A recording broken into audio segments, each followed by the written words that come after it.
মহান রবের দরবারে কালিমাতুর শুকরিয়া আদায় করছি। আল্লাহ তাআলা আমাদেরকে পবিত্র জুমার দিন আল্লাহর পবিত্র ঘর মসজিদে এই সমাজের মধ্যে আল্লাহ যাদেরকে ভালোবাসেন তাদেরকে আশা করবে কাজ করেছে। এই সমাজের মধ্যে যে মানুষগুলো উঠল সেই মানুষগুলোকে আল্লাহ তাআলা করতে আসা শুরু করে দিয়েছেন। এজন্য মহান রবের দরবারে কালিমাতুর শুকরিয়া আদায় করছি। আলহামদুলিল্লাহ। দরুদ ও সালাম পেশ করছি মানবতার মুক্তির দূত, মানবতার শিক্ষক হযরত মুহাম্মদ সাল্লাল্লাহু আলাইহি ওয়াসাল্লাম। দরুদ ও মাগফিরাত কামনা করছি সেই সমস্ত মর্দে মুজাহিদ ভাইদের রূহের প্রতি যারা তাদের জীবনকে দ্বীনের পথে ফিরিয়ে দিয়েছেন, ইসলামকে আমাদের পর্যন্ত পৌঁছে দিয়েছেন। সে সমস্ত বীর মুজাহিদের রূহের মাগফিরাত কামনা করে আজকে আমরা আমাদের এই জমার আলোচনা শুরু করতে যাচ্ছি।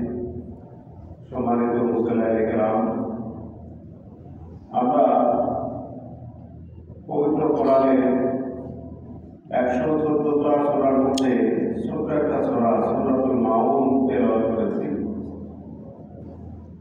এই মাউন থেকে আমরা কি শিক্ষা পাই এই বিষয়গুলো সংক্ষিপ্ত আকারে আমরা একটু আলোচনা করার এবং বোঝার চেষ্টা করব ইনশাআল্লাহ। সূরাতুল মাউন কতিপয় সাহাবীদের মতামতে বলা হয়ে থাকে এটা মাক্কি সূরা, কিন্তু এই সূরার বিষয়বস্তুর দিকে লক্ষ্য করলে বোঝা যায় এই সূরাটি মাদানী সূরা। বিষয়বস্তুটা আমরা আলোচনা থেকে এই বুঝতে পারবো ইনশাআল্লাহ। রাসূল করিম সাল্লাল্লাহু আলাইহি ওয়াসাল্লাম যখন মক্কায় ইসলামের দাওয়াত দেওয়া শুরু করলেন, সে সময়ে লোকেরা রাসূল সাল্লাল্লাহু আলাইহি ওয়াসাল্লামকে বিভিন্নভাবে কষ্ট দিত। শুধু মক্কা লোকেরাই নয়, যখন তিনি হিজরত করে মদিনাতে গেলেন, মদিনার বড় একটা সংখ্যক মুনাফিকরাও তাকে বিভিন্নভাবে কষ্ট দেওয়ার চেষ্টা করে। এমনকি ইহুদিরা মদিনাতে ছিল বড় একটা সংখ্যা। তারা সুযোগ সুবিধা পেলেই রাসূল সাল্লাল্লাহু আলাইহি ওয়াসাল্লামকে হত্যা করার জন্য ও দুনিয়া থেকে চিরতরে ইসলামকে মুছে ফেলার জন্য তারা চেষ্টা করে। এমনি প্রেক্ষিতে পবিত্র কোরআন রাসূল সাল্লাল্লাহু আলাইহি ওয়াসাল্লামের যখন কোনো বিষয়ে তিনি দাওয়াত দিচ্ছেন, মানুষদেরকে আল্লাহর দিকে ডাকছেন, মানুষ বুঝতে পারতেছে না, মানুষরা রাসূল সাল্লাল্লাহু আলাইহি ওয়াসাল্লামকে কষ্ট দিচ্ছে, রাসূল সাল্লাল্লাহু আলাইহি ওয়াসাল্লামের দাওয়াতকে প্রত্যাখ্যান করছে। রাসূল সাল্লাল্লাহু আলাইহি ওয়াসাল্লাম তাদের নিয়ে খুব পেরেশানিতে থাকতেন, চিন্তা করতেন এই সমস্ত লোক আর যদি ইসলামকে গ্রহণ না করে আর এই অবস্থায় যদি মৃত্যুবরণ করে তাহলে তারা জাহান্নামে যাবে। আর এইটাকে কেন্দ্র করে রাসূল সাল্লাল্লাহু আলাইহি ওয়াসাল্লাম অন্তরের মধ্যে একটা পেরেশানি সবসময় কাজ করে যে এই লোকগুলোকে কিভাবে ধরে ধরে জান্নাতে যাওয়া যায়। এটাই ছিল রাসূল সাল্লাল্লাহু আলাইহি ওয়াসাল্লামের একমাত্র উদ্দেশ্য। যখন লোকগুলো দাওয়াতকে প্রত্যাখ্যান করত তখন রাসূল সাল্লাল্লাহু আলাইহি ওয়াসাল্লাম মানুষের খুবই খারাপ লাগতো এবং তিনি মানসিকভাবে অনেকটা আপসেট থাকতেন। আর ঠিক যেই সময় তিনি আপসেট থাকতেন সেই সময়ে আল্লাহ তাআলা বিভিন্ন নবীদের উপরে যে নির্যাতন হয়েছে ওই ঘটনাগুলো রাসূল সাল্লাল্লাহু আলাইহি ওয়াসাল্লাম ওহীর মাধ্যমে জানাতেন। জানানোর পরে এটাও বলে দিতেন যে এই নবীরা এই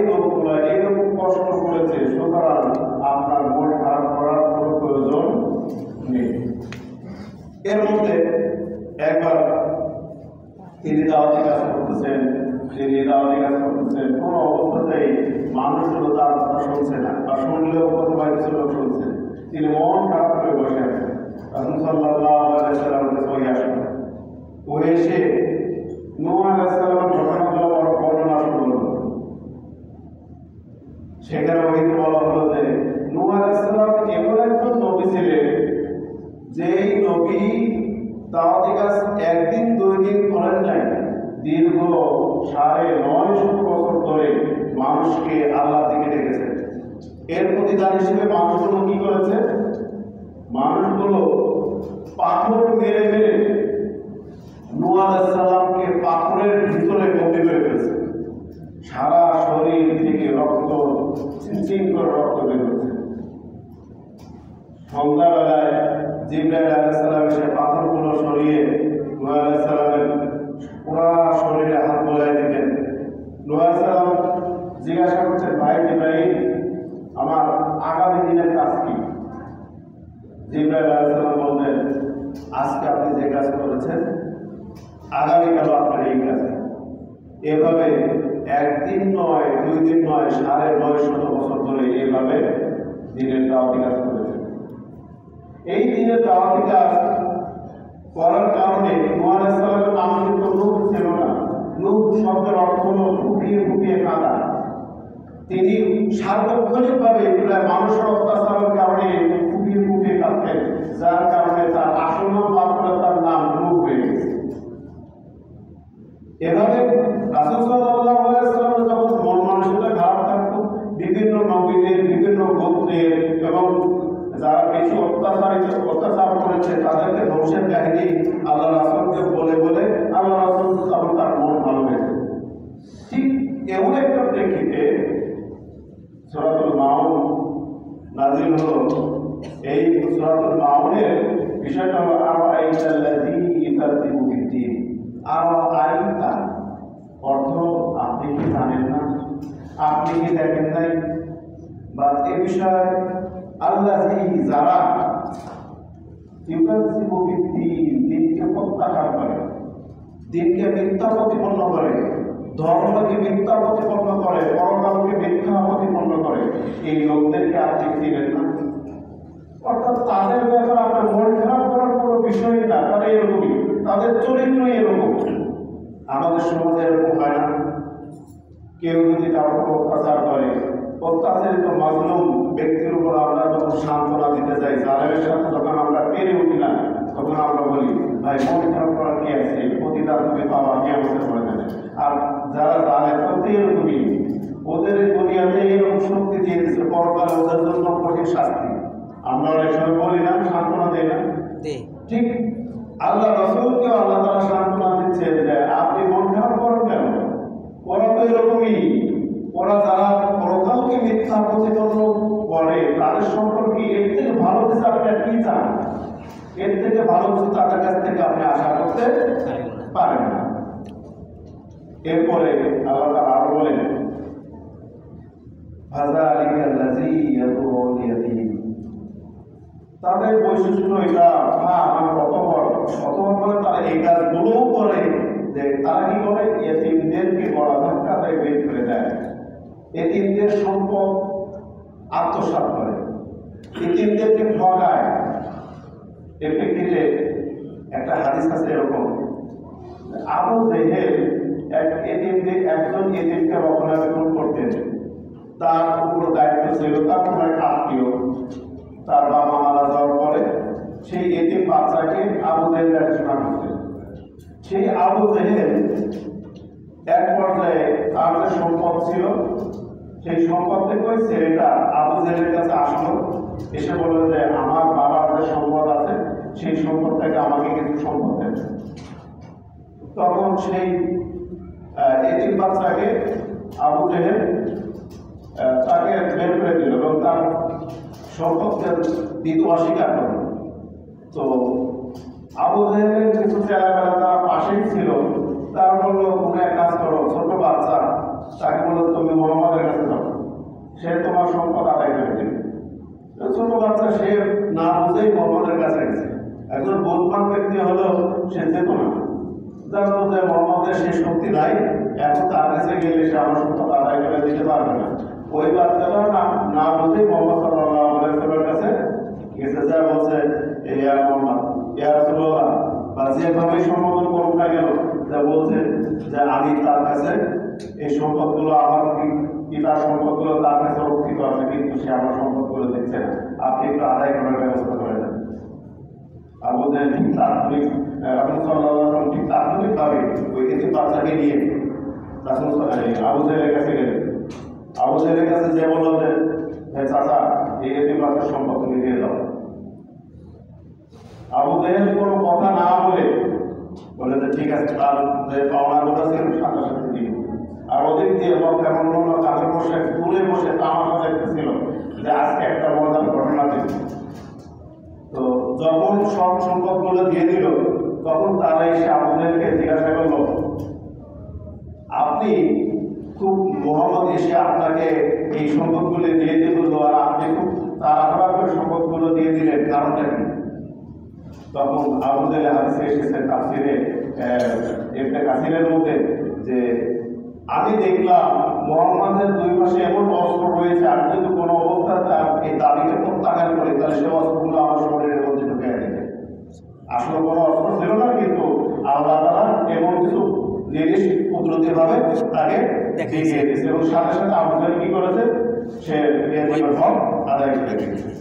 সম্মানিত উপস্থিতি, সূরা মাউনের মধ্যে আল্লাহ তাআলা এই কথা বলে বলছেন,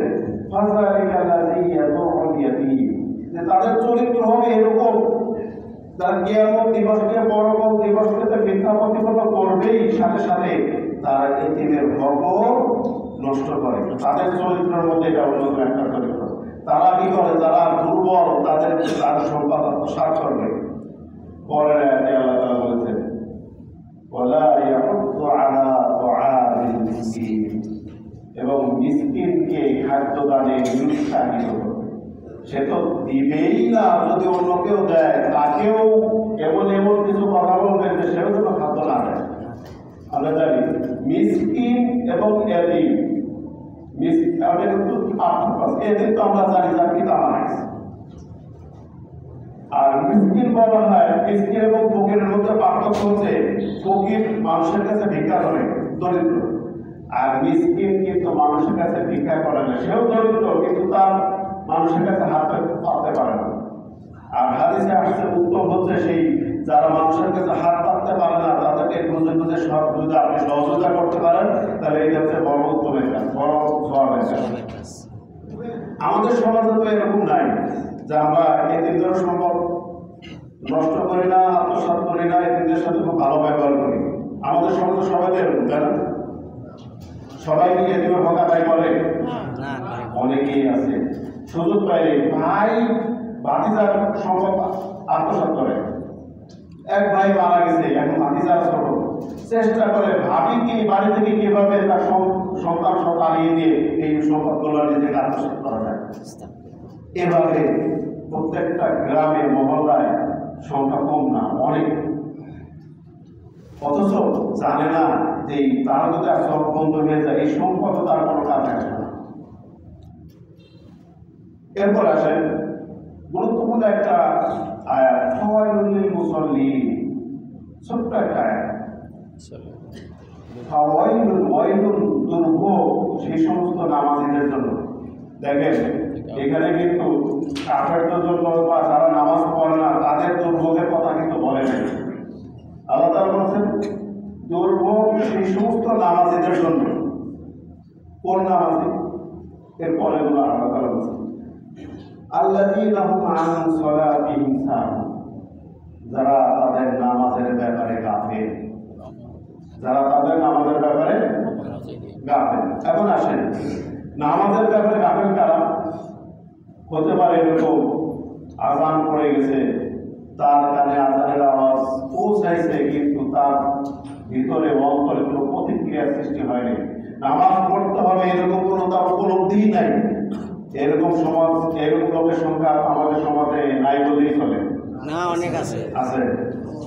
আচ্ছা, তাহলে এখন দেখেন এই সংখ্যা যদি থেকে থাকে, হতে পারে এরকম অর্থ হতে পারে যে নামাজ পড়ছে, নামাজে কি পড়তেছে সে কিছুই জানে না। নামাজে পড়তেছে আল্লাহু আকবার বলে নামাজে দাঁড়ালো, সুবহান রাব্বিল আলা বলতে সুবহান রাব্বিল আযীম বলতেছে, কিছুই বোঝে না। নামাজের মধ্যে সে ব্যবসায়িক সব হিসাব মিলাইতেছে। এরকম নামাজের সংখ্যা খুব কম নাই, অনেক আছে, অনেক আছে। দেখেন আমি যে নামাজ পড়তেছি, এই নামাজটাকে আমার যদি যথাযথভাবে মুক্তির পথ না হয়, এই নামাজ যদি আপনাকে অশ্লীল ব্যবহার করার কাছ থেকে বিরত না রাখে, আপনাকে বুঝতে হবে আপনি নামাজ আপনার উপকার করতেছেন, আপনি নামাজও কিছু বুঝতেছেন না। আল্লাহ তাআলা পবিত্র কোরআনে বলেন, ইন্না সালাতা তানহা আনিল ফাহশাই ওয়াল মুনকার, নিশ্চয়ই নামাজ মানুষকে অশ্লীল এবং ব্যবহার করার কাছ থেকে বিরত রাখবে। কিন্তু নামাজ পড়তেছে, অশ্লীল কাজ করতেছে, নামাজ পড়তেছে, ঘুষ খাইতেছে, নামাজ পড়তেছে, সুদ খাইতেছে, নামাজ পড়তেছে, মানুষের মধ্যে জুলুম করতেছে, এই সংখ্যা কি কম? বেশি। তাহলে বোঝা গেল কি সে নামাজের কিছুই বোঝে না, নামাজের কিচ্ছু বোঝে না। নামাজ শুধু লোক দেখানোর জন্য নামাজ পড়ে। যারা লোক দেখানোর জন্য নামাজ পড়ে তাদের ব্যাপারে, যারা লোক দেখানোর জন্য দান করে, যারা লোক দেখানোর জন্য নিজের নামকে ফোটানোর জন্য হজ করে, জিহাদ করে, এদের ব্যাপারে কঠিন হাদিস আছে। কিয়ামতের ময়দানে এইরকম যারা মানুষদের কাছে নিজের পরিচয় ফোটানোর জন্য আলেম হয়েছে, এরকম আলেমদের কালা রাখবেন, ডেকে বলবেন যে তুমি কেন আলেম হয়েছিলে? তখন সে সবাই বলবে আমরা আপনার সন্তুষ্টির জন্য আলেম হয়েছি। বলবে মিথ্যা কথা, তুমি আলেম হয়েছিলে এই জন্য মানুষ তোমাকে সম্মান করবে, যেহেতু মানুষ তোমাকে সম্মান করেছেই তুমি সেটা পেয়েছো, সুতরাং এখন যাও। ফেরেশতাদেরকে ডেকে বলবে ওর পা ধরে উপরে ছেঁচড়াইতে জানাবে। ঠিক এরকম দান সে ব্যক্তিকেও বলা হবে যে তুমি দান করেছিল, অমুক এটা করেছিল, ওখানে এটা করেছিল, তুমি বিভিন্ন জায়গায় এত টাকা দান করে আবার মার খাওয়াও নিয়েছিল, তাহলে তুমি কিসের জন্য এটা করেছিলে? সে বলবে তোমার সন্তুষ্টির জন্য এটা করেছিল। বলবে মিথ্যা কথা, তুমি করেছিলে এই কারণে যেন মানুষ তোমাকে দানশীল করে। যাও, তুমি তো দানশীল পথে পেয়েই গেছো, এখন জাহান্নামে যাও। ফেরেশতাদেরকে নির্দেশ দেওয়া হবে, ঠিক একই আকৃতিতে তাকে জাহান্নামে দেওয়া হবে। হাজিদেরকেও বলা হবে আপনি হাজি, নিজের নাম হাজি পড়াইয়াছিলেন, কিসের কারণে পড়াইয়াছিলেন? তখন বলবে যে আমি তোমার সন্তুষ্টির জন্য। বলবে না মিথ্যা কথা, তুমি হজ করেছিলে এই কারণে যে মানুষ তোমাকে হাজি বলবে, মানুষ তো তোমাকে হাজি বলছেই, এবার যাও। এজন্য এই যে আমরা ইবাদত বন্দেগী যা কিছু করি একমাত্র আল্লাহ সন্তুষ্টি অর্জনের ছাড়া তো অন্য কোনো উদ্দেশ্য থাকে, কোনো ইবাদত বন্দেগী আল্লাহর কাছে কবুল হবে না। আপনি দেখেন আমরা নামাজ পড়তেছি, তখন আমরা আল্লাহু আকবার বলে হাত বাঁধি, আমার দুনিয়ার সমস্ত বৈধ কাজ আমার জন্য হারাম হয়ে যায়, সকল হালাল কাজ আমার জন্য একমাত্র নামাজ ছাড়া সব হারাম হয়ে যায়, সালাম কালাম দোয়াটাও আমার জন্য তখন হারাম হয়ে যায়। আমি নামাজ পড়তেছি, যদি আমার নামাজের মধ্যে এরকম নামাজের যে তাসবিহ তাহলিলগুলো পড়ি, সেই তাসবিহ তাহলিলের অর্থগুলো যদি আমি জানি সঠিকভাবে, তাহলে না আমি নামাজের মধ্যে আমার একাগ্রতা ঠিক থাকবে।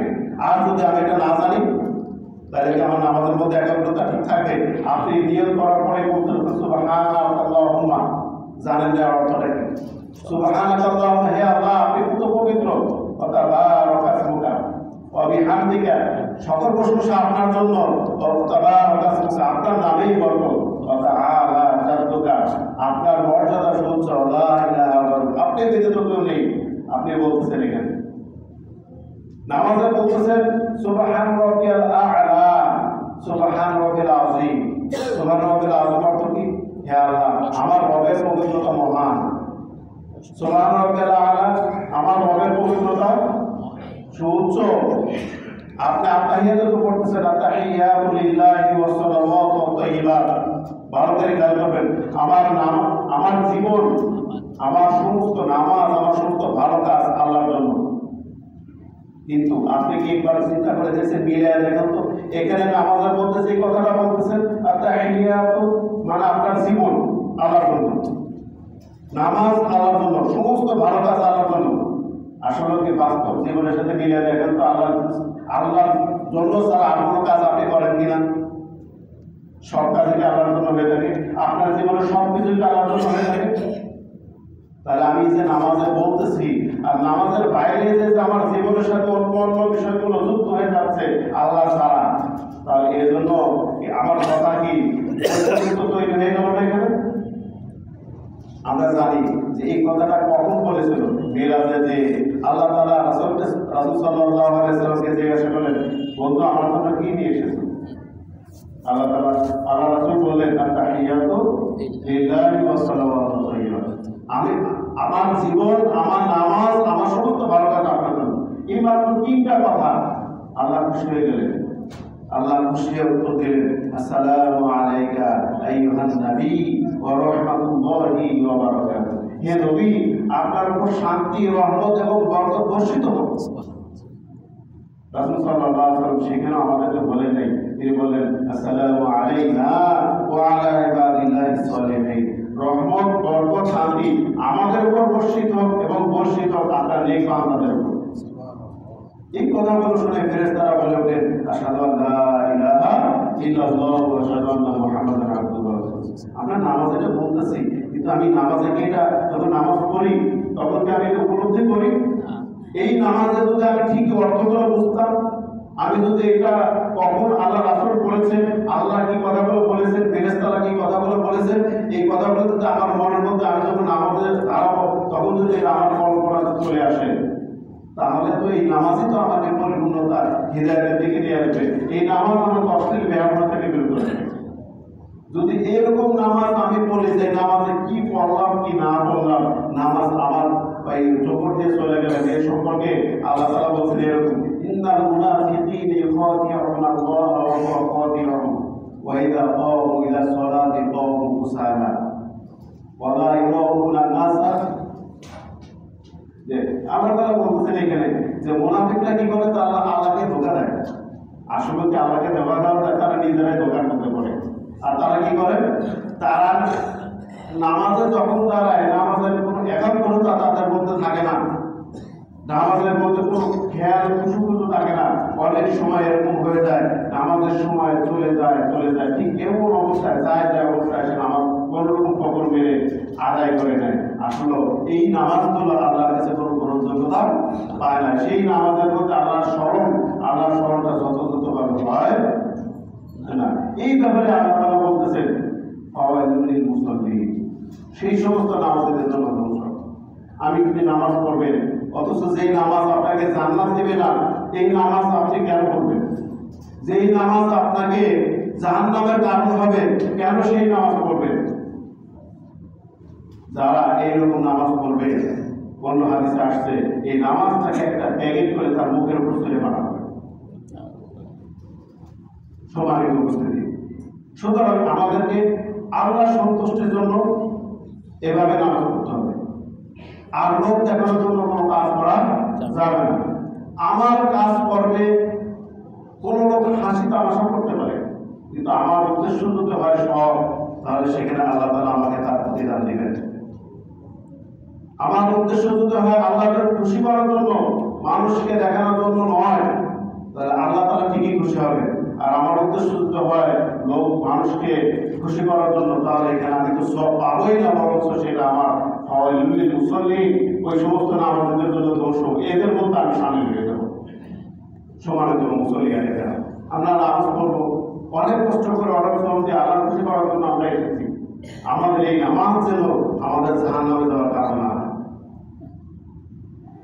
সূরা মাউনের শেষ আয়াতে আল্লাহ তাআলা বলেন, ওয়ায়ামনাউনাল মাউন, এবং তারা কি করে? এরা মুনাফিকদের বৈশিষ্ট্য। প্রথমে 3 আয়াত আল্লাহ তাআলা কাফেরদের বৈশিষ্ট্য সম্পর্কে বলছেন, ঠিক পরের 4টা আয়াত আল্লাহ তাআলা মুনাফিকদের আচরণ বৈশিষ্ট্যের কথা বলেছেন। এবং তারা আরো কি করে? ওয়ায়ামনাউনাল মাউন, তারা নিত্য প্রয়োজনীয় জিনিস মানুষকে দিতে অস্বীকার করে। নিত্য প্রয়োজনীয় জিনিস কেউ? পাশের বাসার ভাবি ম্যাচ শেষ হয়ে গেছে, চুলা ধরাইতে পারতেছে না, এই যে আপনার ফ্ল্যাট আপনার মিসেসের কাছে বললো যে ভাবি একটা ম্যাচে কাটি দিবেন, তো সে বললো যে আমাদের তো ম্যাচ নাই, আমাদের ম্যাচ শেষ হয়ে গেছে। এটা নিত্য প্রয়োজনীয় জিনিস। আপনার কাছে একটা দা চেয়েছিল, একটা বটি চেয়েছিল, এসে বললো ভাবি আমাদের তো আজ অনেক মাছ আনছে, আপনি বটিটাকে একটু দেবেন, আমি মাছটা কেটে আবার দিয়ে যাবো, এটা তো আপনার কোনো ক্ষতি হতো না। আপনি আর বিশেষ বলে দিল না এটা দেওয়া যাবে না, আমাদের ওই বডিতে তরকারি করতেছে, এখন আমাদের তারা রান্না করতে হবে, এখন আমি দিতে পারবো না তাকে। এগুলো নিত্য প্রয়োজনীয় জিনিস। ঠিক যেই নিত্য প্রয়োজনীয় জিনিস সেটাকেই বলে যেটা দ্বারা আপনার প্রতিবেশী উপকৃত হবে কিন্তু আপনার কোনো ক্ষতি হবে না। এই নিত্য প্রয়োজনীয় জিনিস আপনাকে দিতে হবে। যদি আপনি এটা না দেন তাহলে আল্লাহ তাআলার ভাষায় তার মধ্যে বা আমি যদি না দিয়ে থাকি আমার মধ্যে মুনাফিকি চরিত্র চলে আসবে। আর এই ব্যাপারে আল্লাহ তাআলা খুব কঠিনভাবে কটাক্ষ করেছেন এভাবে, দয়াল নামুন আর মাউন তাদেরকে নিত্য প্রয়োজনীয় জিনিস দিতে অস্বীকার করে। সম্মানিত উপস্থিতি, আমরা এই সূরা মাউনটা যদি একটু চিন্তা ভাবনা করে দেখি শুধু এতটুকু, তাহলে আমাদের সমাজে শান্তিভাবে আমাদের সমাজে সবাই একসাথে মিলেমিশে থাকার জন্য এই সূরাটা যথেষ্ট। এটা আমাদের ব্যক্তিগতভাবে মন থেকে একজন মানুষকে সত্যিকারের মানুষ বানানোর জন্য যথেষ্ট ভূমিকা পালন করে, আমাদের মানসিকতাকে পরিবর্তন করে দেয়। এই সূরাটা আমাদের মধ্যে মুনাফিকের আচরণগুলো দূর করে দেয়, আমাদেরকে ভয় দেখায় যেন এই মুনাফিকের আচরণ কোনো অবস্থাতেই আমাদের মধ্যে না আসে। সম্মানিত উপস্থিতি, আমরা কি পারবো না আমাদের এই সূরার উপরে যথাযথভাবে আমল করতে? ইনশাআল্লাহ। আমরা কি পারবো না আমাদের নামাজকে যথাযথভাবে আদায় করতে? এই নামাজের ভিতরে যে তাসবিহ তাহলিল গুলো আমরা পড়ি এগুলোর অর্থকে আমরা বোঝার চেষ্টা করতে পারবো না? এটা যদি আমরা না বুঝি না করি তাহলে আল্লাযীনা হুম ফি সালাতিহিম সাহুনের মধ্যে আমরা পড়ে যাব যে আমরা নামাজে কি পড়লাম আমরা নিজেরা বুঝলাম না। এই নামাজটা তখন আমাদের জন্য ধ্বংসের কারণ হয়ে যাবে। এজন্য আমরা তো কত কিছু বুঝি, কত বড় বড় বই অনুবাদ করে ফেলাই, কত বই আমরা শেষ করে ফেলাই, তো নামাজের মধ্যে সর্বোচ্চ 20-25টা দোয়া আছে। এই নামাজের মধ্যে 20-25টা দোয়া আসলে আমরা অর্থ সহ যদি ক্লিয়ার করতে পারি তাহলে আমাদের জীবনের আমূল একটা পরিবর্তন করতে পারে। এই নামাজগুলো তখন আমাদের সত্যিকার একটা জীবন্ত নামাজ হবে। এই নামাজগুলো আমাকে জান্নাতের পথ দেখাবে, আমাকে জাহান্নাম থেকে বাঁচিয়ে রাখবে। কিয়ামতের মাঠে যখন একজন মানুষ মারা যায় তখন আপনারা জানেন যে যারা ভালো মানুষ তাদের কবরে ডান পাশে পায়ের কাছে মাথার কাছে বাম পাশে বিভিন্ন আমল এসে মানুষের সুরত ধারণ করে সেখানে অবস্থান করে। তো সেখানে ফেরেশতারা তাকে সওয়াব করতে আসে, তাদের কারণে পারে না। তখন তারা আল্লাহর কাছে অভিযোগ করে, আল্লাহ কোন বান্দার কাছে আমাকে পাঠিয়েছো যে বান্দার কাছে আমরা যেতে পারতেছি না? তখন আল্লাহ তাআলা বলবেন ফেরেশতা তোমরা চলে আসো, তার সওয়াব করার প্রয়োজন নাই। সম্মানিত উপস্থিতি, ওই রকম নামাজ পড়লেই তো এইরকম আপনার প্রোটেকশনের ব্যবস্থা হবে কবরের মধ্যে।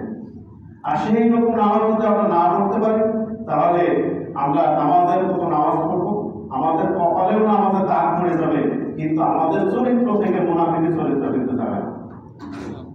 এটা আপনারা মনে কষ্ট নিয়ে না, কিন্তু কোরআনের আয়াত থেকে কথাগুলো বলতেছি যে আমরা নামাজ পড়বো, সেই নামাজ যেন আমাকে জান্নাতে যাওয়ার কারণ হয়, এই নামাজ যেন আমাকে জাহান্নামে যাওয়ার কারণ না হয়, এটা আমাদেরকে চেষ্টা করতে হবে।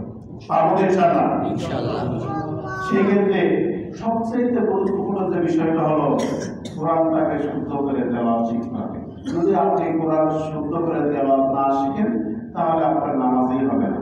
কারণ হলো নামাজ ভঙ্গের 19টা কারণ আছে, তার মধ্যে 1 নম্বর কারণ হচ্ছে নামাজে অশুদ্ধ করা, একবার প্রথম কারণটাই।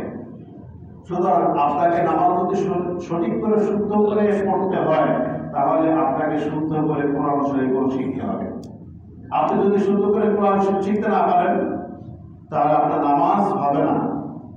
অনেক অনেক লোক মনে করতে পারেন যে আমাদের তো বয়স হয়ে গেছে, আমরা কি এখন এই কোরআন শিখতে পারবো?